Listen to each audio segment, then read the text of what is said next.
right, thank you. Yeah, no problem. Good afternoon, everyone. While they're setting up, I'll go ahead and give you the introduction. Our following speakers are Nikita Mazurov and Kenneth, two brilliant individuals in IT, the IT industry. Nikita Mazurov, PhD, is a postdoctoral researcher at the Living Archives Project in Malmo University, Sweden, focusing on privacy issues and revolving around data archiving. Kenneth Brown is a CISSP and is a federal project manager at VMware, specializing in automation and operations management. Please join with me in, excuse me guys, I had to work steps. Please join with me in introducing the students. Here are our guests.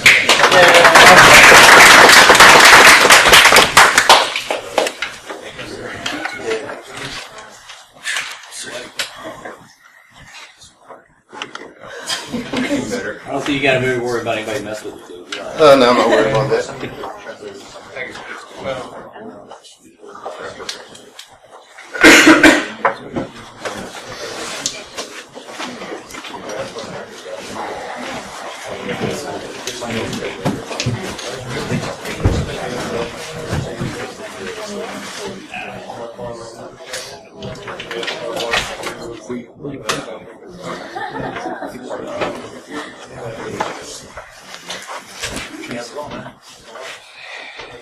Hi everyone, I'm Nikita.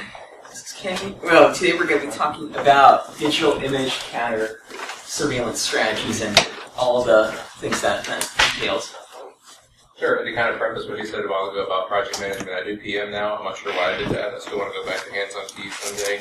I used to be senior consultant for VMware for 3 years, and then I decided it's a good idea to complain and move on. So that's kind of my space. I work for the Department of VA, so I manage an account with them now with 5 different residents, and I've been there for 3 years and a year as a deal. So that's what brings us to here today. So why talk about image security? I know that's probably why everybody came in here. So it's an important thing, and images are getting much more proliferate in the economy today with everybody. So then, for example, in 2010, there was 1 million different images on Instagram, and now there's 500 million in 2016. I think it's jumped up maybe another 200 million just in 2014. So images are big. Many people are Reddit fans out here. It used to be a lot of text, and now it seems to be all pictures. So, it's kind of a good example of how it's everywhere. So, coupled with the increasing image data mining capabilities, another tool called find face. It's kind of interesting one that you can take a picture and you can take it and find somebody with almost 70% accuracy. So there's a lot of tools that we'll talk about here that you might have heard, might not, and you can go back and look for them. And all that means is that greater vigilance is due when developing and deploying image handling strategies.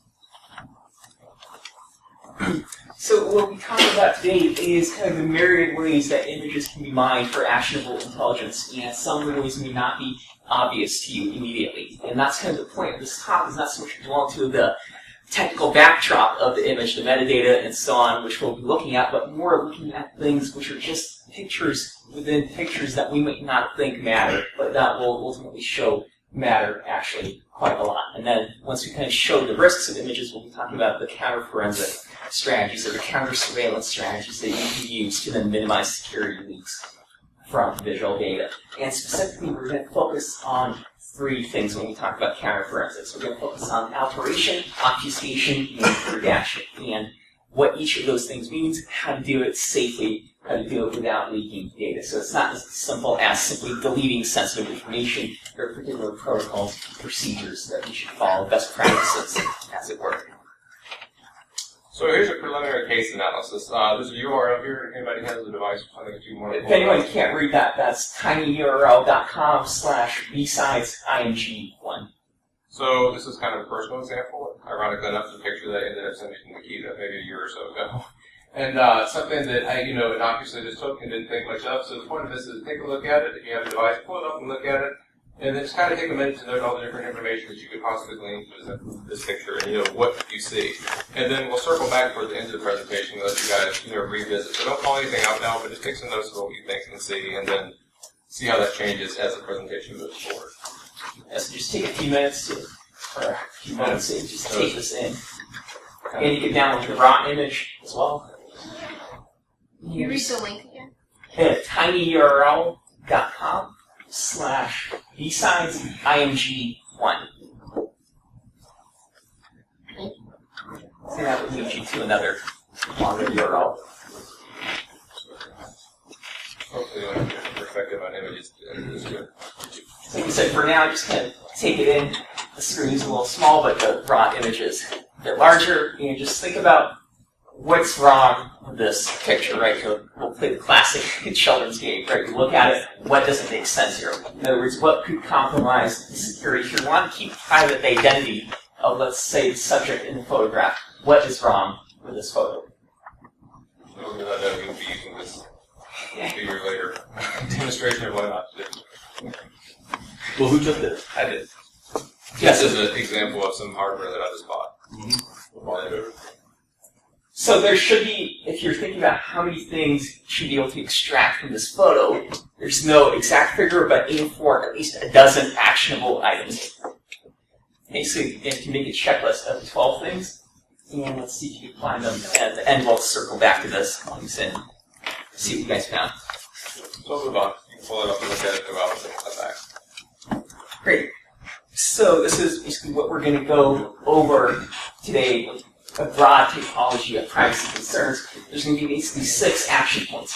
The first 3 we'll be talking about the actual data leakage. So we'll start talking about photo metadata. We'll go over the nitty-gritty of what that means, different patterns that form different actionable intelligence that we can extract from it. Then from that, we'll move on to talking about what we're calling secondary location leaks, or environmental variables in the photo that can, again, betray the anonymity of the source or relay information that you don't want relayed.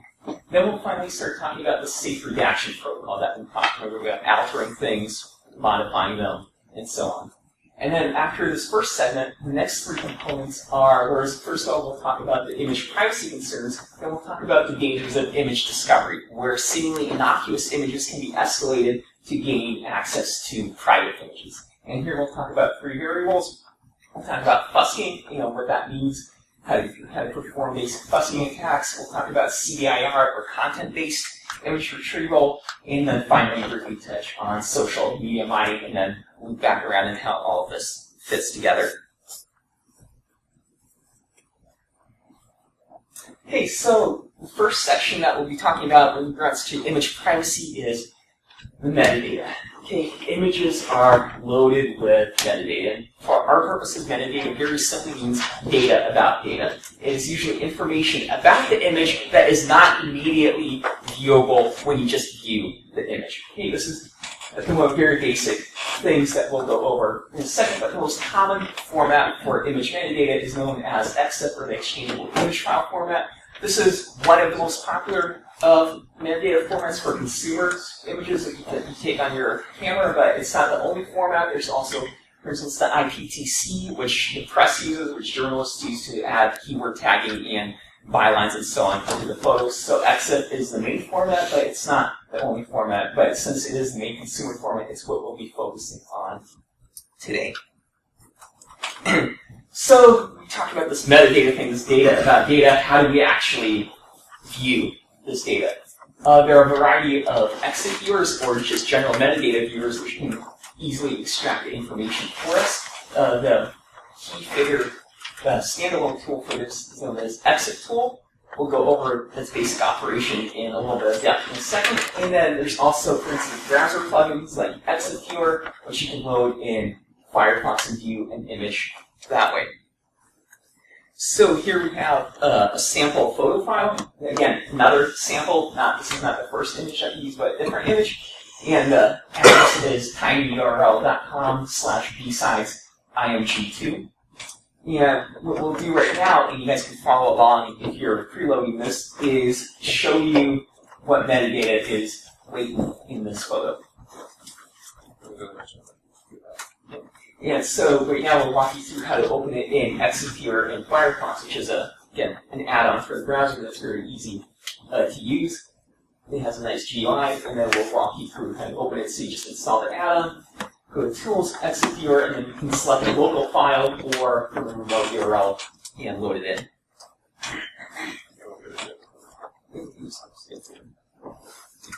And then, so that's EXIF Viewer. And exit tool is a little more powerful in that, while exit viewer, as the name implies, is just the viewer, exit tool is also a comprehensive editor, and this will become important to us in a second. Exit tool is primarily a command line utility, even though there's graphical interfaces available for it, but in the command line, you load it very simply. Exit tool, then the name of the file, and here I'm just going to see a sample readout of data that it spits out, and we'll parse this in a second of what this all means and what particular segments to focus on. Does that one also let you change data? Yeah, exactly, and we'll get to that. Sorry. So exit tool, it's like I said, it's a very powerful program, whereas exit viewer just lets you view things. Exit tool actually lets you start getting dirty into it and messing around with it, changing it, deleting it, all that good stuff.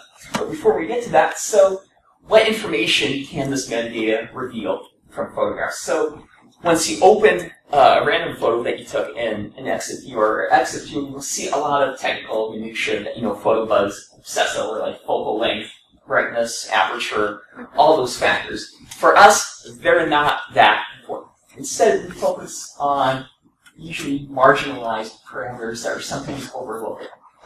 And here's just an index we'll go over through each one of these in depth. We'll look at the camera make, the model, basically the information that your camera leaks about itself. Then we'll look at information the camera leaks about your location. And this comes in two factors, both in terms of the time and the time zone, and of course the GPS coordinates. Then after that, so we're looking at the information the camera leaks about itself, the information the camera leaks about the location it was taken in. Then we'll look at the information the camera leaks specifically about you. And then finally, we'll also look at thumbnails, and we'll get to that. So let's start with camera data.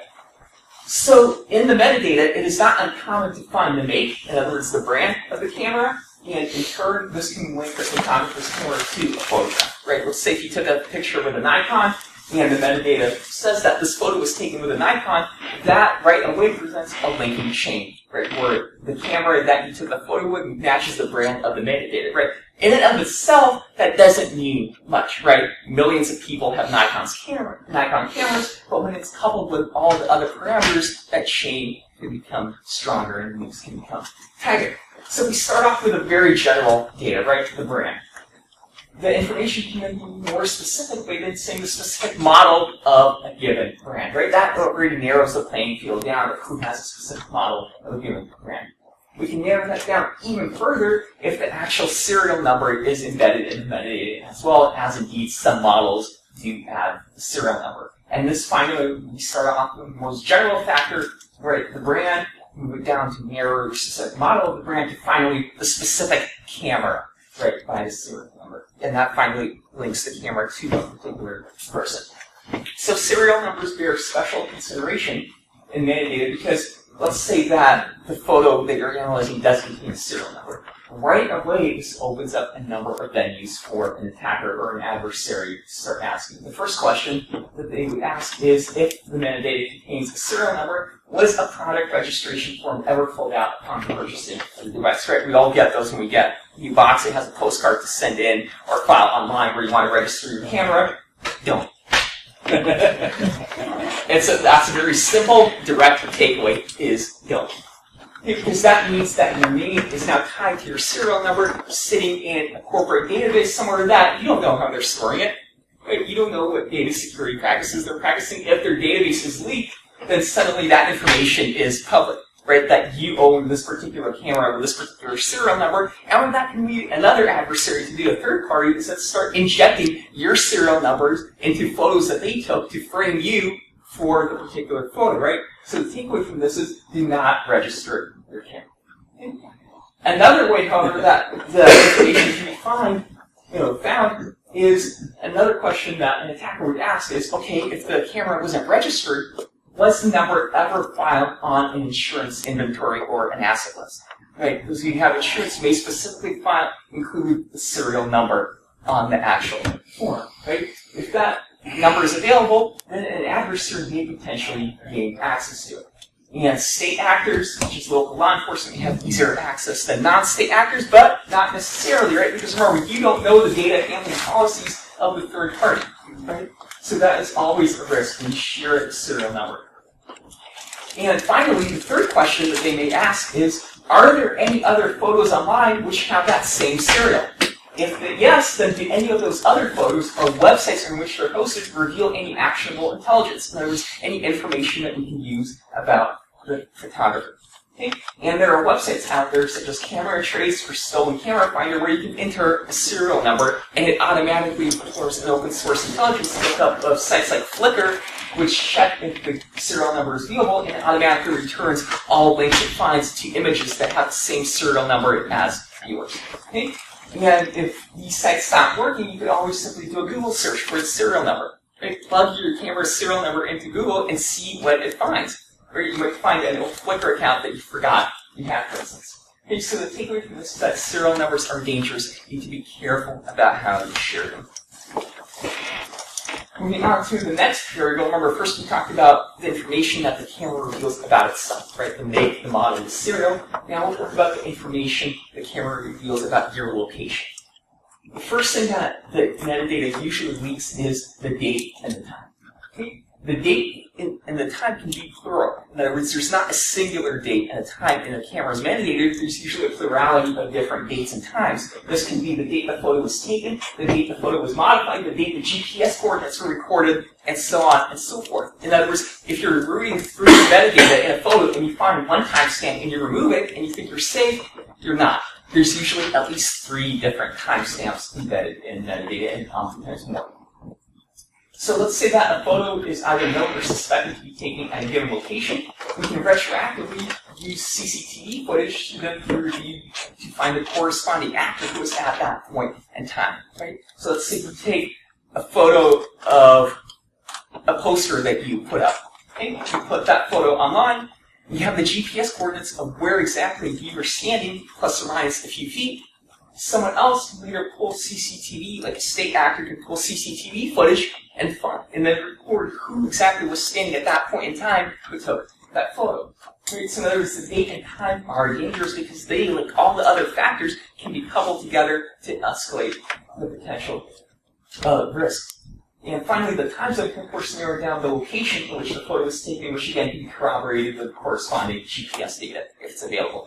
So kind of one of the running themes throughout our whole talk is that these factors can never be taken in isolation, right? They're always interrelated with all the other variables. Okay? So you can never look at a date in and of itself. A date always signifies something else, right? Time always signifies space or spatial presence. And so that's one of the importance here is even though, I'm going through these things one by one, they're always correlated and interrelated. And this finally brings us to GPS data. So the global positioning system, it's accurate roughly within 3 to 10 meters, or about 10 to 33 feet. But these numbers that are public are based on a study that was done in 2009 of iPhone locations. We can assume that this is much more accurate now, 8 years later. And the GPS data, even if we just assume it's 3 to 10 meters, that's still accurate enough to tell what building or the immediate vicinity that someone is in. So the question is, how accurate is GPS data? Accurate enough to worry about. So the next thing is that, we said the third thing, remember that the camera leaks is information about itself, about the camera, information about the location, and finally information about you. Some modern cameras, when you first boot them up, they ask you to type your name in so they can personalize it, right? So you guys have seen that, where then every time you boot the camera up, you can say, hey, you're here. Again, just like you do not register a camera, do not input your actual name into the camera if it prompts you to during setup. The reason why not is because if you do, what the camera, and again this varies by make and model, but as a general rule of thumb, what the camera then does is it embeds the owner's name into a field in the metadata, which literally says owner's name and then the name you entered upon registration. Okay?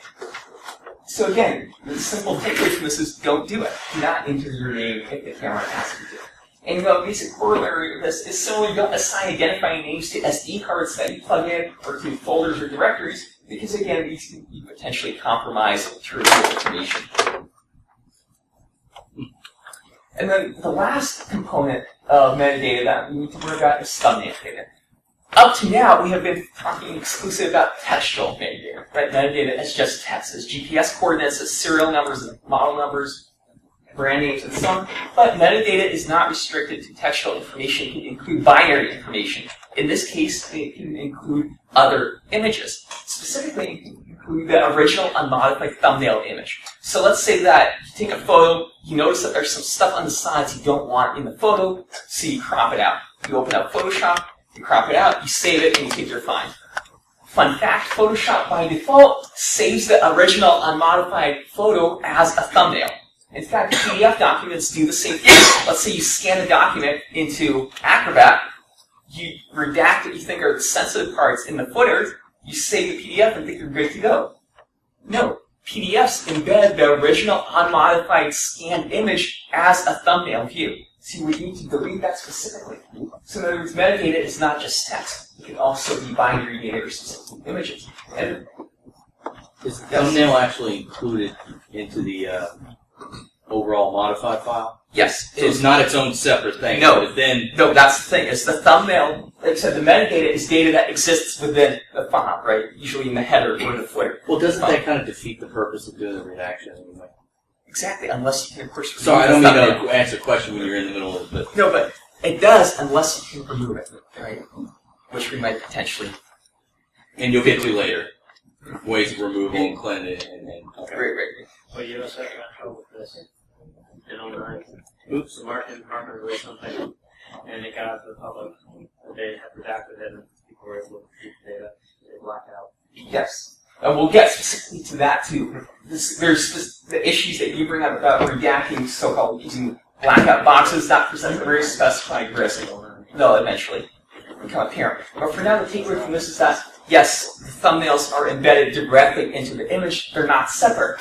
But on top of that, if you use Windows, you then also have to worry not only about the embedded thumbnails, but about separate thumbnails as well. Because Windows embeds a file in the directory, this is now a separate file called thumbs.db, which has, again, thumbnail images of all the images in that folder. And it's a hidden system file that you won't see unless you have that enabled.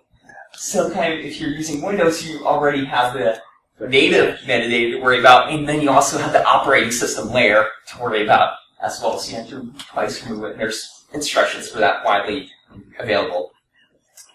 Okay, so we've talked about all this metadata, all this bad stuff that's hidden in there. Finally, how do we remove it? Well, the good news is that it's actually very, very easy. Okay, we can do it with a single exit tool command. You see it up there, exit tool, the name of the file, or alternatively the path, or the directory. Then the command overwrite original, what this does is it removes the original file that has the metadata in it. If you're just playing around with it, you might want to exclude that because otherwise you would lose your original file. But when you're actually doing serious work that you're ready to put on monitor somewhere, you always want to include overwrite original so that you remove the original file that has the metadata so that you don't accidentally upload the wrong file, right? Because that would undermine your entire process. Okay, and then finally we get to this last operator, -all equals sign blank.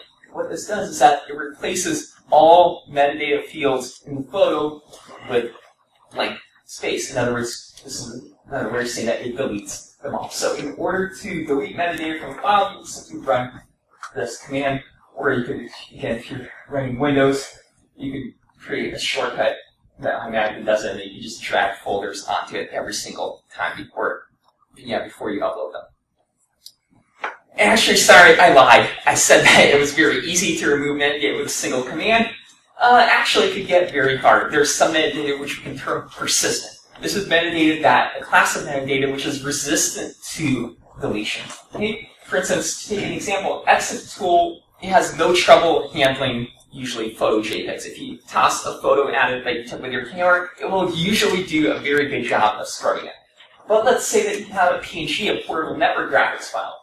And this PNG has footer chunks known as text chunks, which is iText, text, or ztext. If you try to delete this, if you run this command on a PNG that has footer text chunks, it will not delete them, and it will not tell you that it did not delete them because it does not natively recognize them.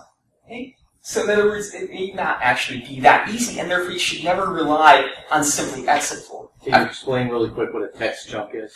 A text chunk in a PNG is very simply what the name implies. It is a chunk of the file, usually in the footer, which has textual data. Okay. For instance, these to give an example of how you may encounter this is, remember I said at the beginning that that there are different metadata formats, right? The one that we're talking about today, EXIF, and then there's another one called IPTC, which journalists usually use. The way that IPTC allows you to insert keywords or bylines into an image is by adding a text chunk. Okay, so that's one example of where you can see a text chunk in the wild, is if you go to a news site, BBC or whatever, and you save one of their images, and then you try opening them in a hex editor, you may see at the very bottom of the file a field that says Z-text, and it would have keywords about it. And that's an example of a text chunk. Okay? So in other words, the takeaway from this is do not rely on one tool to do the job. After you scrub your photos with EXIF tool, open them up in a hex editor. There's any number of free hex editor, hex edit is a popular one, and so on. And then scan through particularly the header and the footer, but not exclusively, to see if there's any residual data, and then you can conduct manual deletion by just overwriting it in hex if necessary. So we've talked about the different kinds of metadata, we've talked about how to delete metadata, and now we kind of back up a bit to talk about the general mindset that you should employ. Okay? Your general kind of approach to images should be to delete data by default. Okay? In other words, the default operations protocol within your procedure should be delete all metadata unless you have a good reason to keep it. Your approach should not be keep all metadata unless you have a good reason to delete it. Okay? So let's say you have a stack of 10 photos, and on one photo you say, no, I don't want my GPS coordinates going in this photo, so I'm going to delete them from this, but then I'm not going to touch the other 9 photos. That is the absolutely wrong approach that you can take. Okay? The reason is because from those 9 seemingly innocuous photos, you can glean enough information to identify that 10th photo that you wanted to be private. So let's consider a very kind of nailed down, simple, stripped down example. Let's say you're on vacation. You're walking down the street and you shoot 3 photos. You take a photo A as you're leaving your hotel room, a photo B in the middle of the street, and then photo C by the end of it. You don't care about images A and C, about the first and third image that you took, because they're whatever. They're a photo of your hotel and then a photo of a park. You might care about image B because let's say it's a store that you might not actually want people to know where it is because it deals in controversial goods or what have you. Okay? So you leave A and C intact, but you like the data from B, that controversial image. If someone then can then find images A and B, and let's say A and B have a timestamp and GPS coordinates, and you can plan that they're in a straight line, then it will not take a lot to deduce where precisely B is based on the time of A and C. And then the more images you have, the more you can initially triangulate or form triangulation to find the image. So in other words, your approach should be, don't just delete information from images that you know you need to delete them from everything by default, unless there's a good reason to keep them. Okay? So, yes? When you do image conversions, like to different formats, does it carry all that information? That's a good question. It depends. Basically, you cannot rely on that. Sometimes it does. It depends on which program you use. It depends on the metadata standard that's being used. There's lots of variables to the fact where you cannot just say, yes, it doesn't think you're safe. Okay, it might. You should always open them up after each conversion in a hex editor and in a metadata viewer to check. Yeah, the metadata is almost like a firewall approach, whitelist approach. Yeah, exactly. Don't allow anything, make the exceptions. No. Exactly. So we've talked about the kinds of metadata that's available, the kinds of metadata that we can delete. But what about modifying? Right? Sometimes it might benefit us where instead of outright deleting data, we can change it to something else. Luckily, again, in EXIF tool, we can easily, or relatively easily, change values as long as we know the specific tag name. And sometimes the issue here is that tag names may not be intuitive to us. Okay? And for this, luckily, EXIF tool has a very comprehensive list of tag names to use. So let's take a case study of modifying the metadata where if any of you guys opened that second image that we had, you may have noticed that the GPS coordinates were in Manisa, Turkey. Let's see if we can swap them over to Tampa. So the first step is we need a set of actionable coordinates that we can replace existing coordinates with. Okay? Let's turn to our friend Google, and we put in the location. We can click, and I'll show you guys a visual of this after I'm done ranting about it, where we can click on what's here, find the decimal degree coordinates, and then get the degree, minute, and seconds, right? Because we need, for metadata to work in EXIF, we need it in the degree format, not in the decimal format. And of course, we can avoid using Google if we prefer, for privacy reasons, that might be preferable. We can use OpenStreetMap, but this would be a little bit clunkier because OpenStreetMap we need to use a third-party decimal to degree conversion, but it's still entirely doable and maybe preferable. So here's just a visual of what I was talking about earlier, where we find a location that we want, we right-click, go to what's here, then we find the coordinates on the bottom, we click those, and get the coordinates on the top left to again translate from decimal to degree format. Okay, we need to keep coordinates when we inject them into EXIF-based metadata, we need to keep them in degree format. And then here's a simple command that we would run in EXIF tool. So we have our image, this is our sample image 2. We have the GPS latitude position. Again, don't forget both the quotation marks, the start and end of the coordinates and within the coordinates. Then we have the longitude. Then we have the longitude reference point, whether it's west or east. And then again, we have our override original. And what this does, you guys can try it yourself if you're playing along, is swaps the GPS coordinates of that sample set image from Turkey to, incidentally, where we are today. And again, remember what I said earlier when we were talking about date and timestamps, right, is that metadata has multiple layers of timestamps. And GPS coordinates, depending on the model of the camera, can oftentimes have their own timestamps. So what you need to do is, again, look at the specific tag names for GPS and see if you need to inject the timestamp for the GPS in this command as well. And then, finally, a quick note on EXIF tool is it can be a little finicky and respond to this weird error message that says maker node offsets may be incorrect, fix or ignore. When we see this, we can try to fix it by appending -F to our command, or ignore it with -M. And one thing to keep in mind, EXIF tool is that commands are case sensitive, so when we have an uppercase F and a lowercase f, we keep the cases same. But now, again, modification is not as easy as I, again, said, because we need to be careful to do it correctly if we want to do it effectively.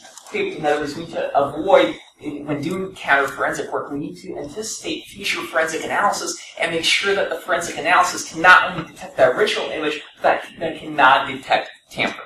Okay? Because that's one of the key elements of doing effective counter-forensics is not just making sure the data is not recoverable, but the very fact that the data has been modified is not perceptible. Okay? And that means that we need to be careful, and this brings us back to this maker nodes error.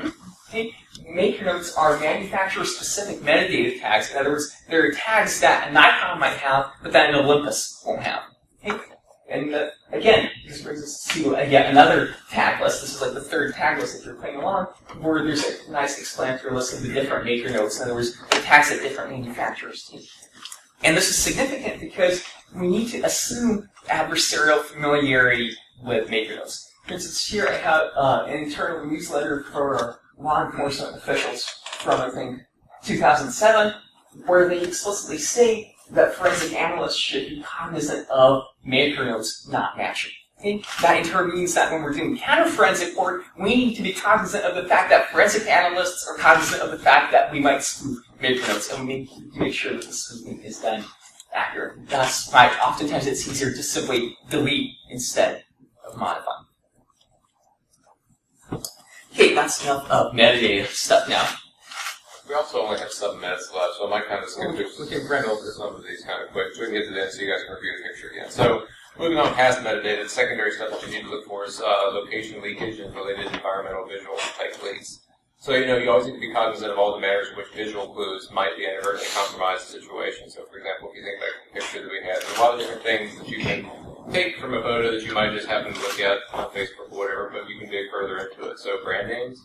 It can be region specific, it can be, state specific. If it's Cigar City Brewing, it's probably here in Tampa somewhere, or something to that information. Data, flora, and fauna, you're not going to see a palm tree in Iceland. So you can kind of narrow down to different areas where things might be. Textual data.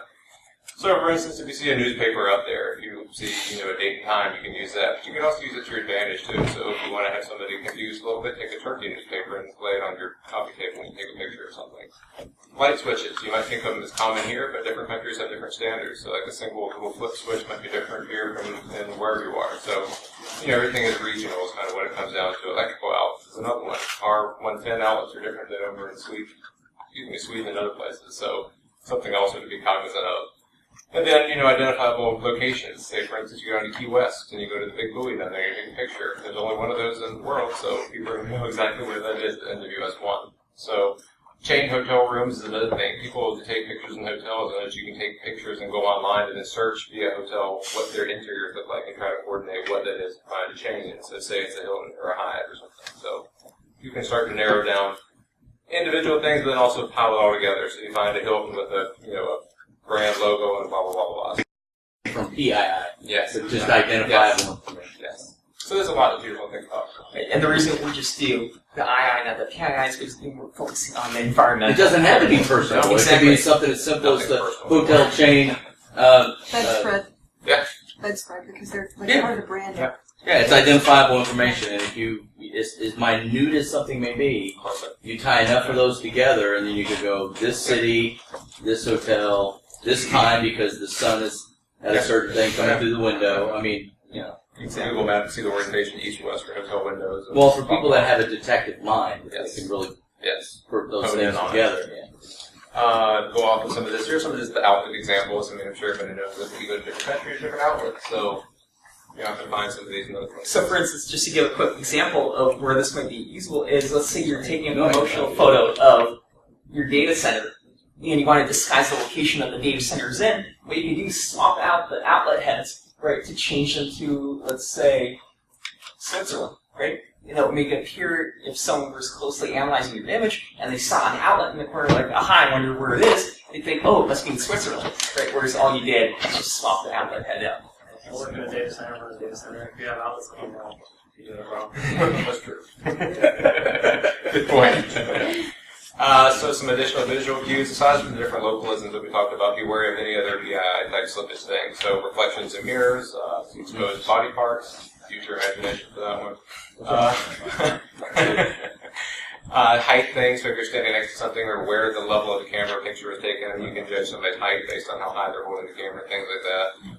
Location calculations, depending on CCTV footages and everything else, you can put it all together and find out where this person might be standing away. And it all boils down to what it says at the bottom, extraneity equals vulnerability, so just be cognizant of big things. Can you guys speak to, I should know this, and I used to know it, but like some of the built-in features with not just Android, because most of us take pictures with our cameras, our phones, okay? And by default, most of them are JPEGs, aren't they? Not PNGs. What are some of the built-in options to say, okay, do not put metadata in by default when taking pictures? I know iPhone has some. You can strip out GPS on an iPhone, but past that, I just rip it out on a computer when I copy it over. I wonder if there's any apps that can go through this. Probably not on iPhone because they lock that thing down. Not You jailbreak it, you jailbroken, can yeah, find me too. anywhere. But What about it? Android probably has more options. I'm a big iOS person, so I would have to default for somebody else. I am just because of the security part Yeah, of it. yeah. Functionality, it's a different Oh, yeah. story, but there's too much crap that comes through the Apple or the Google Store. Sorry. So we'll keep going kind of quickly here. Another fun thing to play with is GeoGuessr. If anybody's ever heard of it, a fun website if you have absolutely nothing better to do and time to kill. It'll pull up a random picture, like a Google Maps picture. I think it's based on Google Maps, so you can try to identify where in the world it is. I'm gonna go to Shodan. Shodan.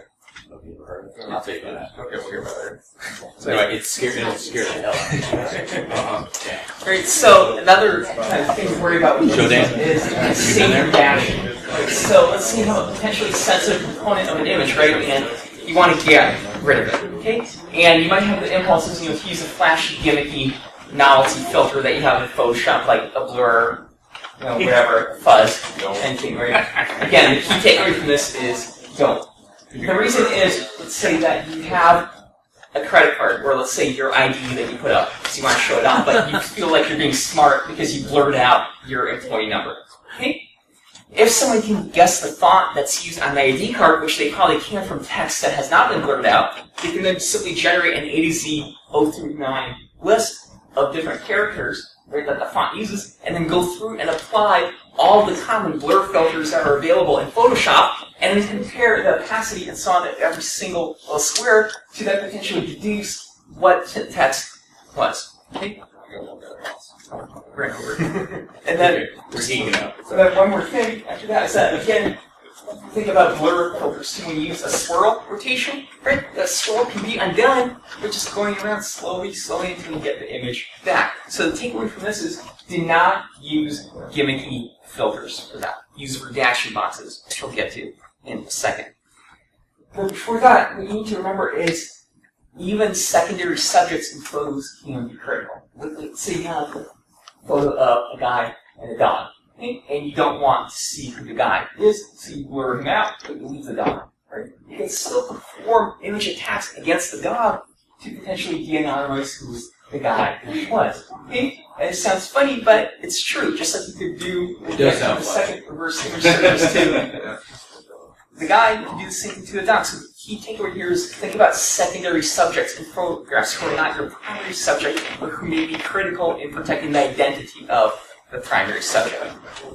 Okay, and this brings us to redaction boxes. The key principle here is over deletion is better than under deletion. Okay?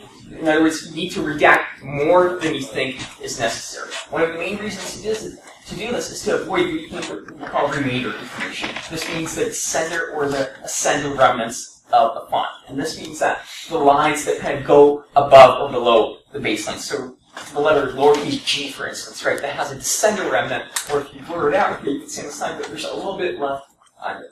Okay? Similarly, you want to redact empty space so that you can foil word size attacks. Because again, if you know the font and you know the font size, you can guess with relatively good probability what potential words are blurred out in the boxes if the boxes match the word exactly. So you need to redact white space as well, not just the actual word. So image busking, we can kind of run through this quickly. A lot of cameras, Magnolia cameras, have a way that they serialize pictures and things as you have them generated. So key point to this is if somebody takes a picture and you see it IMG_001, you probably can guess for the rest of them and do like a brute force and go through a directory and try to find all the other photos that come sequentially after that. So if somebody just posts 001, there might be 001 through 100, so you can find a lot of other photos. It's kind of brute forcing. That's called busking. Common busking patterns, so you can see the image naming prefixes here. IMG is a common one, DSC, which is digital still capture, a common one on a lot of photos, and even Nikon, some vendor-specific ones, they have like a letter N to end of DSC, so DSCN would be a Nikon picture. So you can kind of use that to figure out what camera it was from, and then use the numbering sequence to move up from there. And it's not also not necessarily limited to just numerical sequences. Like if you see somebody has a picture posted in a directory at like family vacation, you can probably guess some other common dictionary terms that might come after that. So like kids, family, beach. Just a lot of simple brute forcing things. I'll tell you an example where you can use that. If you know the iOS version that somebody's phone is running on, say it's old, I know it's vulnerable to that type of malware. So I'm going to send an email to this person and then compromise the phone number. It's a lot of it. Just one picture. Yeah. Stuff in my head. Another topic here, kind of one of the reigning ones, is CBIR, which is a glorified way of saying content-based image retrieval. So a way that you can do it, I'll skip through reading all of this. I mean, you guys can read it. But say, for instance, you have a picture of a cat, and you want to find out more of the picture of this cat. You don't really know much about it. You can go to Google, and there's a button that a lot of people overlook. And it's right next to a little search, but it's on the left-hand side. It's a little camera. So it switches to image searching mode. So then you can upload this picture. So for instance, at the bottom, we upload the picture of the lovely cat, which is named mysterycat.jpg. Google will come back and magically give you a name because it gives you a best guess as long as it's best guess for this image, paranoid cat, and then they'll start to give you all the other images that are related to it. So not only can you find a name technically associated with the picture, but all the other ones that are linked to it. So kind of a neat tool that you can do. But you can also use this for crowdsourcing or any other picture that you want. So for instance, this ties into how you can do it for other security considerations. So you have a big photo and you want to find out something specific about it. You can chop out little areas. So some specific landmark and then upload it to Google and have Google reverse engineer, find out what that might be, and find a name, and blah, blah, blah. So there's a lot more that you can do with Google than meets the eye. I keep hearing about it, and I haven't used it. Yes.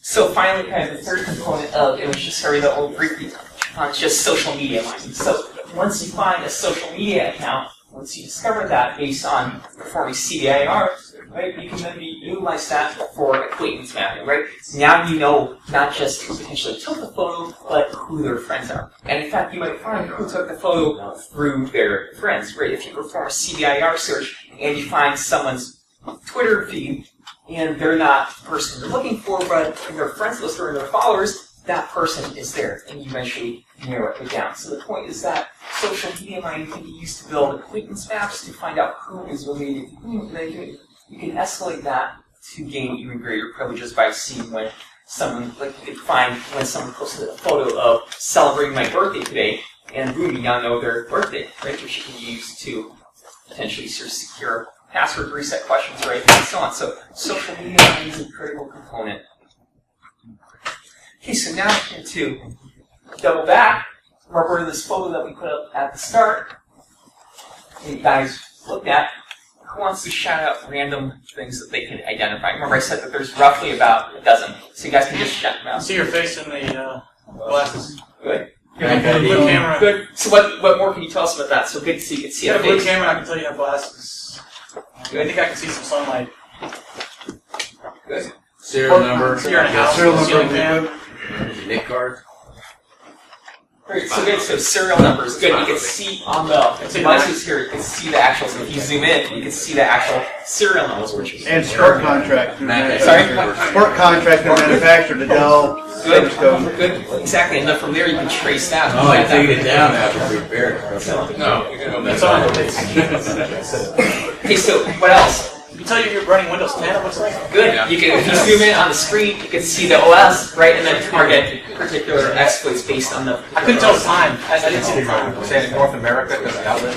Yes, good. The outlet in the background, right? It's North America unless we swap the outlet heads out. Also, the code, electrical code outlets are a certain height. Good. There's So you have to be careful of the height. yes, Looks like there's an Army medal on the yes, monitor screen. yes. Yeah, based on glasses. There's at least 2 or 3 other key things.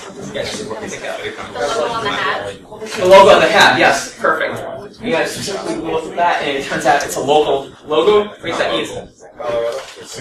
Colorado. It's local in Colorado. So regional. Yeah, exactly. Then there's. Can't see the barcode on the snacks. But you can look at the barcode. But you can see the snacks themselves. I can see the barcode. But I just haven't looked it up. Exactly. And that can potentially tell you the brand and then the region and so on, as well as potential allergies or lack thereof. Well, this is a broader subject. I mean, some I've done for years. I don't, me and my wife or whatever on vacation. While we're on vacation, I don't post a damn thing online. I don't want people knowing right now. Okay, and one more thing that you want to take out. This is a subtle one. So in the corner on the bottom right, you see a moving box, right, or a box of some sort. If you go back to the reflection that you saw earlier, if you keep looking past the face in the top corner, you see a whole row of empty shelves. Okay? Empty shelves plus moving box means that someone is either moving in or moving out. Okay? Yes. Is that mouse pad on the left? That's a good question. So maybe they're left-handed. No, it's on the right side. It's on the left side. Yeah, picking up paper shredder, guys? Sorry? You the paper shredder? Yeah. Okay. So again, so we just went through. There's at least a dozen things right that we found from just looking at this seemingly innocuous photo. Okay, and just to wrap up, kind of the key takeaways from here. Yeah. How do you have this on arm again? So I'm pointing out you're like horrible ours actually be scattered. You would call that out, man. You would call that out. Sorry. So the takeaway that we titled the end. It's a data center. The data that you leave, right, may be non-obvious. Okay? In other words, do not trust yourself to always be cognizant of which factors may potentially be used against you. So you can find that the most dangerous factors are the ones that you may not be aware of. Okay? And that leads us to be aware of not just the technical links, like the metadata, but also the environmental, the location links, like wall sizes, or branding, and so on. And also, the wrong images may be propagated in particular social networks, and so on. And then finally, at the end of the notes, Robert Zero once told us in Roman is, if there's ever any doubt, there is no doubt. Okay, and that means that if you're ever in a situation where you have a critical photograph, you're not sure if it's safe to post it or not, then just look. Thanks, guys.